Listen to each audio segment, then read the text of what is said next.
Okay, let's go ahead and jump right in and let's watch the first day of Jordan in the round pen. Everybody went ahead and voted on that on Facebook and Instagram, and Jordan was the name that everybody chose for the Michael Jordan documentary. This is her first day of training after coming from the racetrack. I went ahead and picked her up at Santa Anita. She's a full sister to the horse from last year, Fortunate Cookie. She's 3 years old, and she is a lot like her sister. So we'll just go right into explaining kind of what I'm doing here.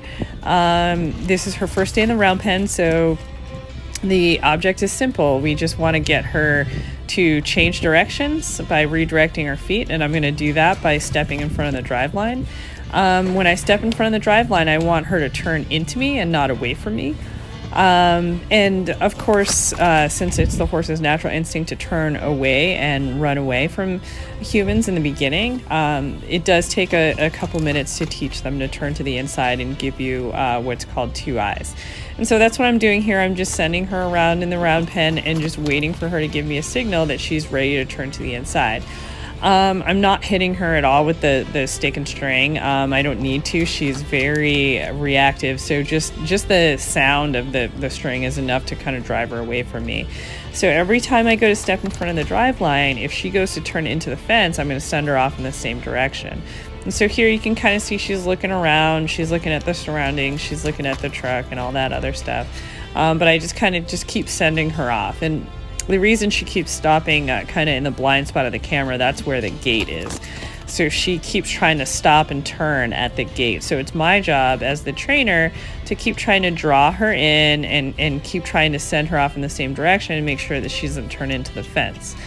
So I think she just tried to turn into the fence right there. And so now I'm going to start backing up because that makes it a lot easier for the horse to kind of turn towards you. It draws them off the fence if you back up instead of just stepping in front of the drive line. And that's one of the things that we do in the beginning to sort of help the horse kind of understand what we want. And boom, right there, she turns into me for the very first time. She understood what I wanted, and I had to get it by backing up. So then I just kind of let her walk off. I don't want to get that aggressive, especially with the thoroughbred, because you kind of want to do the reverse. You want to teach them that it's okay to slow down and relax. Anytime this horse slows down and relaxes, I'm going to reward her with rest for that. And I found that over the last few horses that we really, really overemphasized that to, almost to like a fault, that the horses have done really, really well with that. So right there, she tried to turn around without me asking. She even though she did turn into me, I didn't ask her, so I just kind of sent her off the same direction. And so back to what I was saying, a lot of the horses, the thoroughbreds, if I overemphasize the fact that you can just calmly walk around, they very quickly realize, wait a second, I don't have to run around like an idiot anymore. I can just walk, and that's what you want. So right there, that's the second time I stepped in front and she changed directions, turned to the inside.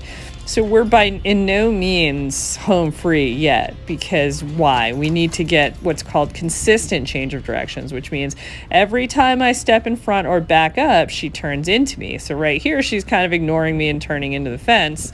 So I'm going to go ahead and try to walk the fence. At a certain point, if they keep kind of trying to turn, then you just send them off the same direction, which is what I ended up having to do because she kept turning into the fence. So here I'm trying again to draw her off the fence. I'm not getting what I want. You can kind of see her looking at me in the shadow.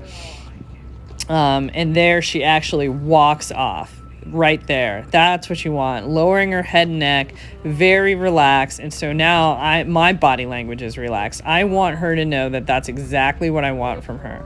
I want her to walk around like she's half dead, like she's 10 years old. That is exactly what we want. And so right there, I just pointed to get her past the gate. I didn't want her to I didn't want her to stop at a gate. And so she tried to turn around again, so I had to turn her there.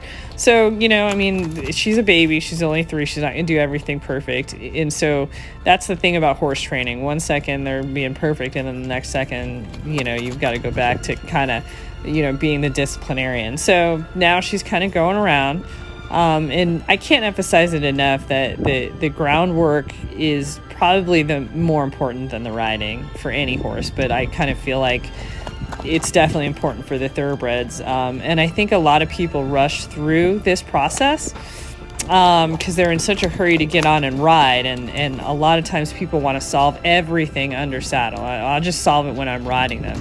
It takes 10 times longer to solve everything under saddle than it does if you just kind of work it out on the ground. If you get them relaxed on the ground, under saddle is a piece of cake.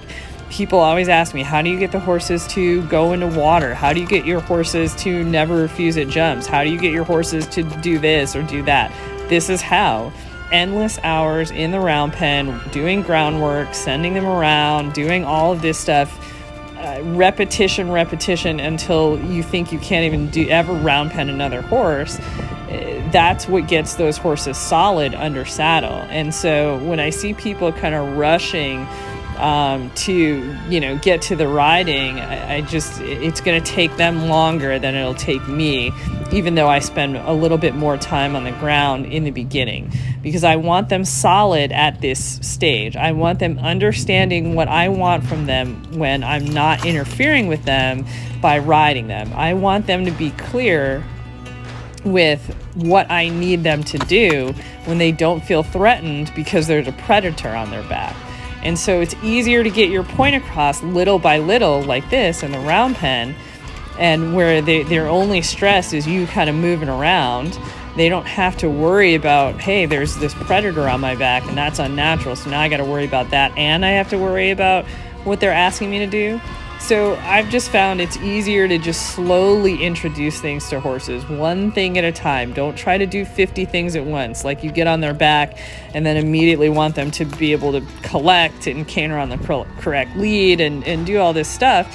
And that's just not fair to them. So right here you can see we've gotten a couple good changes of direction. So now we're getting some consistency here. Now every time I back up, I'm having to back up less steps. She's changing directions, and so now I'm basically figure eighting her.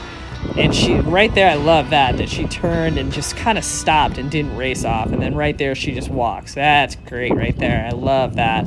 And so now she's learning that, oh, okay, if I just relax, the human kind of goes away and leaves me alone, and that's what I want her to understand from this whole thing. And so we basically ended the session right here, and she was very good, and this is